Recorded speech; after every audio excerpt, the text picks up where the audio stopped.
Bismillahirrahmanirrahim. Today we are going to have a talk about Rumi. So, like I have said about the Quran came into my life at a very important moment when I really needed to hear it, really needed to read it and study it and absorb myself in it. I had one idea of what Islam was growing up. And then when I read the Quran, that idea kind of shifted and changed and grew a little bit. And, as I was looking in my father's library for books like the Quran, I also came across a very interesting looking book, and I didn't really know what it was, but I started reading it. And it is called Rumi, the Persian, the Sufi. And I still have it. And it's an old book. And my father liked to keep these spiritual books, on the bookshelf.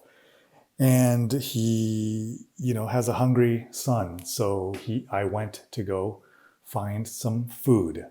And I found this book and I started reading it, and I didn't really know what to make of it. Later on, when I got into it a little more and I saw that they had poetry in it, and I didn't really know what this poetry was or what it was about, or, who was this person that spoke it. But I had this one idea of Islam and what life is and what the spiritual path is and whatnot. And then I read this poem. And here's how it starts. This time, I as a whole am wrapped in love. This time, I as a whole am cut off from consequence. I have broken every idol derived from the four different natures. Once more, I have become a Muslim. I have torn aside the Christian girdle. For a time, I circled round the 9 heavens. I rotated with the stars in their orbits. For a time, I was invisible. I was in the same place with him. I was close in his land. I saw what I have seen. I came to the prison of the world as a result of a good intention. Where is the prison? Where? Whose property have I stolen? I came because it's better to be in a cage with friends than in an empty rose garden. For the sight of Joseph's likeness, I have rested in prison. Like a babe in utero, I was brought into the world by blood. A human being is born once. I was born several times. You are happy and drunk with wine. I am joyful and drunk without wine. You are smiling with lips. I have smiled without lips. In the cloak of a torn body, I have engaged in various tasks. I have torn this cloak innumerable times with my own hand. With ascetics in a monastery, I have turned night into day. With unbelievers in idol temples, I have slept at the foot of idols. I am both the thief of impostures and the pain of the sick. I am both cloud and rain. I have come down in gardens. Never did the dust of fana gather in my robe, O beggar. In the rose garden of Baqa, I have plucked many flowers. I am not from water or fire, or from stormy winds, nor am I painted dust. I have laughed at all. I am not Shams of Tabriz. I am pure light. Beware if you see me. Don't tell anyone that you have seen me. I read this and I was like, what is this? What is this? I came to the prison of the world as a result of a good intention. Where is the prison? Where? Whose property have I stolen? I came because it's better to be in a cage with friends than in an empty rose garden. A human being is born once. I was born several times. Who is this? Who is this? And I, later learned that this is one of the poems of Jalaluddin Rumi. And this book is actually somebody's thesis in the integration of Rumi's teachings with existential psychology. And I mean, I had no idea what this is. And it talked about, all kinds of topics. And, I didn't have the vocabulary or conceptual framework or anything to understand what it was actually. But the poems in this book blew my mind. Like, what is this? This is Islam. This is somebody's Islam. And it was very different from my Islam. And sometimes you grow up in an Islam that is very ritualistic and that is very tight, and you feel like you're inside of you're inside of some very tight clothes, or you've outgrown your clothes, but you're still wearing them. And so your shirt is tight and your pants are tight and your belt is tight and everything feels tight. And then somebody gives you a different set of clothes that are a little better for your, age and height and weight. And you feel like, I've got some room. I've got some room to breathe. Rumi gave me an Islam that allowed me to breathe, along with rereading the Quran. And so my introduction to Rumi is this book. It is the existential psychology lens through which this author has written about Rumi.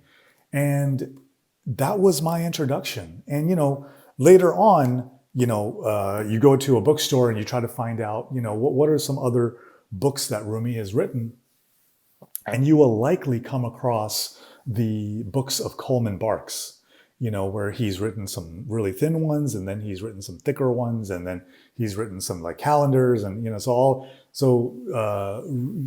he has made Rumi a household name in America because of the proliferation of his translations. And then, you go into this a little deeper and you find that, Coleman Barks didn't really translate Rumi, in the way he should have been translated. So what we find in these translations is, Coleman Barks is a professor of creative writing at, he used to be at University of Georgia, and he grew up in Chattanooga, and, he's inspired by Thoreau and Walt Whitman and things like that. And so when you read Rumi, he comes across as a kind of American mystic, a sandal wearing, flowers in his hair, kind of, Walt Whitman-ish free verse, hippie kind of language that, you find in these translations of Rumi. And, you don't get the actual Muslim from, the Middle East. You get a kind of sanitized, Americanized version of what Rumi actually is. And so, a lot of, references to Islam or the Quran or to Allah, or direct quotes from the Quran, quotes from Hadith and things like that are left out. And, it's kind of glossed over and glazed over. And so Rumi becomes a kind of embodiment of a new age spirituality that says, everything is, everything is good, do whatever you want. It's, everything you do is spiritual, and, everything is okay. Everything goes.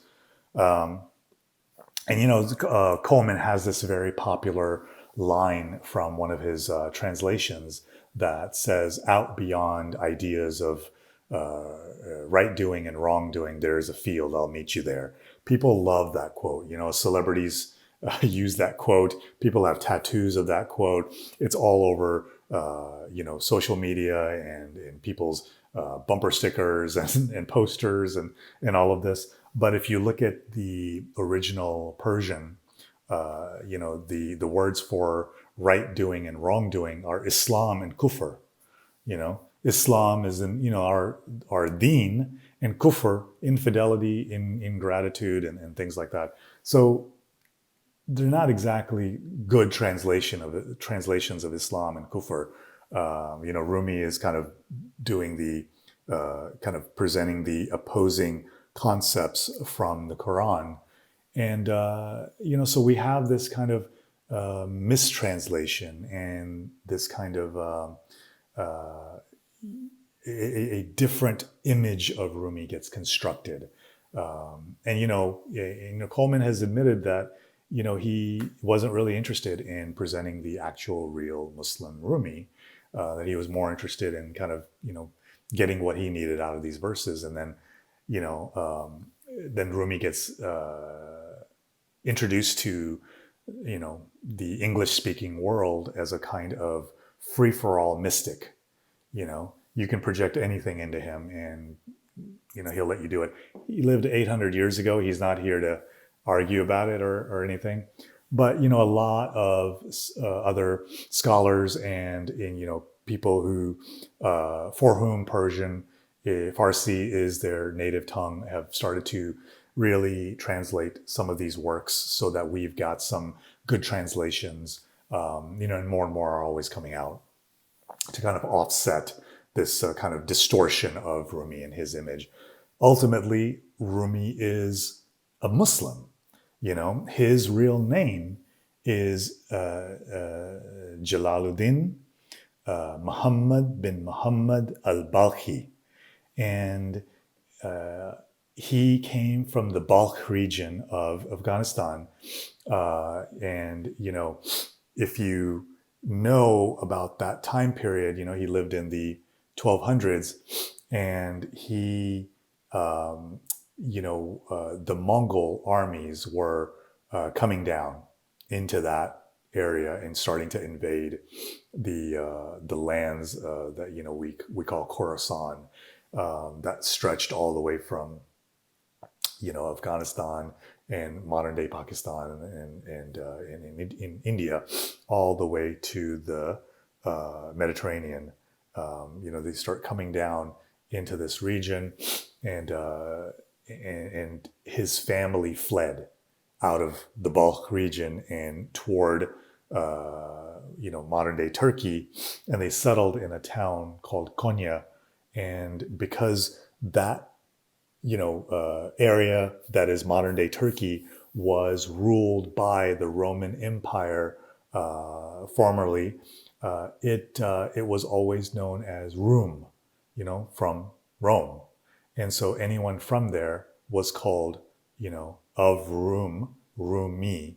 And so that's how he gained the name Rumi. But a lot of his disciples didn't call him Rumi. They called him Maulana, our Lord, our Master. And so we have this name, Maulana Rumi. And, but his real name was Jalaluddin Muhammad bin Muhammad al-Balkhi. And a lot of people are now trying to get away from the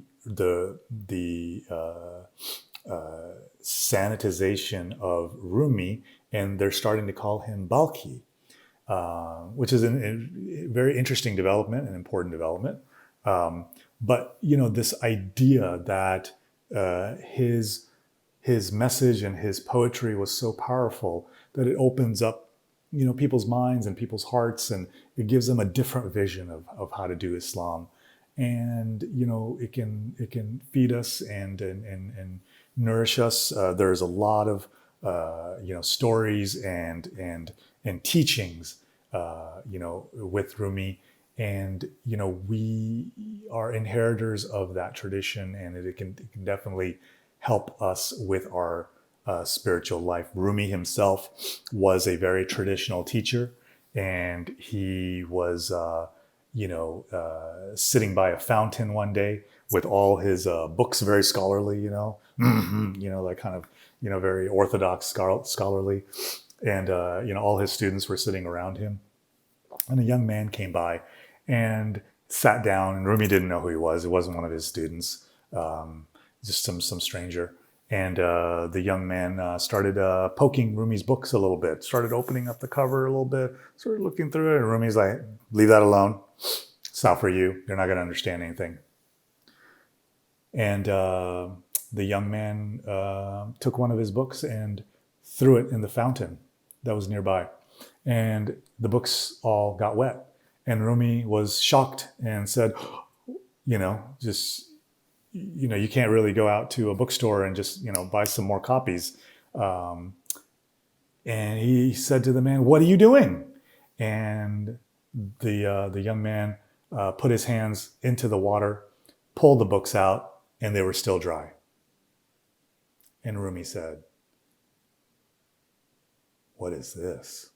How did you do that? And the young man smiled and said, you're not going to understand this. And he walked away. Now Rumi has a decision to make. Does he stay, teach, be this kind of scholar with his, turban and his robes, and be this orthodox preacher teaching his students? Or does he find out what has this young man got that he still doesn't have? And so he gets up, leaves his books behind, and chases after the young man. And as you know the story, the young man is Shams of Tabriz, who came to wake Rumi up from his orthodox sleep. And they became good friends. They spent a lot of time together. Shams influenced Rumi deeply, and and then left, disappeared. And Rumi couldn't find him anymore. And he was so heartbroken and in so much psychological, emotional pain that he wrote out his pain. And that is what we have of the Divan of Shams Tabriz. And he identified himself so deeply with Shams that it's called the Divan of Shams Tabriz, even though Jalaluddin Rumi, Jalaluddin Balkhi, actually wrote it. And then, later on, Shams came back, and, they had, he was very glad, and they had some issues with the students who were jealous. And so, Shams left again. And then, Rumi at that point had kind of reached a level of maturity. And so he wrote his 6 books of the Masnavi at that point. So the whole tone in the Divan and the Masnavi is very different. The Divan is like he's longing, looking for his teacher. And in the Masnavi, Rumi is the teacher and teaching out of that perspective. And so I want to read a little bit of the opening lines of the Masnavi. And this is a translation from Reynold Nicholson, who is one of the first solid scholars of Rumi from many years ago. And this is from the very first book 1 of the Masnavi. In the name of God, the merciful, the compassionate. Listen to the reed, how it tells a tale, complaining of separations, saying, ever since I was parted from the reed bed, my lament has caused men and women to moan. I want a bosom torn by severance, that I may unfold to such a one the pain of love desire. Everyone who is left far from his source wishes back the time when he was united with it. In every company I uttered my wailful notes. I consorted with the unhappy and with them that rejoice. Everyone became my friend from his own opinion. None sought out my secrets from within me. My secret is not far from my plaint, but ear and eye lack the light whereby it should be apprehended. Body is not veiled from soul, nor soul from body, yet none is permitted to see the soul. This noise of the reed is fire, it is not wind.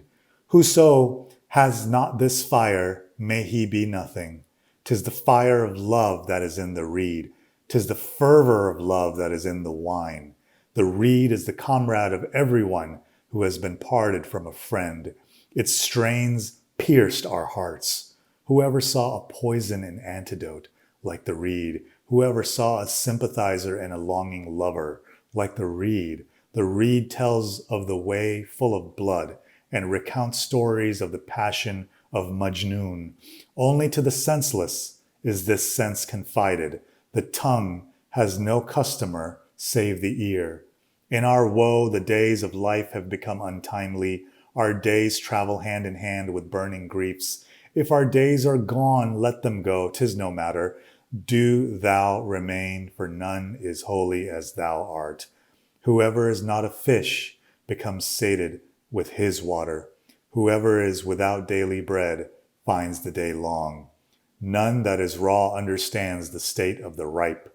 Therefore, my words must be brief. Farewell. This is the opening lines of the Masnavi. Therefore, my words must be brief. 6 books. So words are not so brief. It tells the story of the reed that is in the water. And, the reeds are pulled out and cut and are made into flutes. And they say when somebody plays the flute, that moaning, longing, sobbing sound is the sound of our hearts and our spirits, longing for a full return to the wholeness in Allah. And so, Rumi is a kind of opener of the gates and a kind of initiator on the path. And so, even though you may have read some poetry here and there of Rumi, or some quotes on social media or something, I encourage you to get a book. I've got the Nicholson translation here. There are some others, that are more authentic and a little more closer to the original Persian than Coleman Barks. So find those and read them, as a family, and to your children, or to your friends and neighbors, and just kind of let your mind soak in this poetry that is it opens and it reminds us of who we are, and it is a gift from 800 years ago.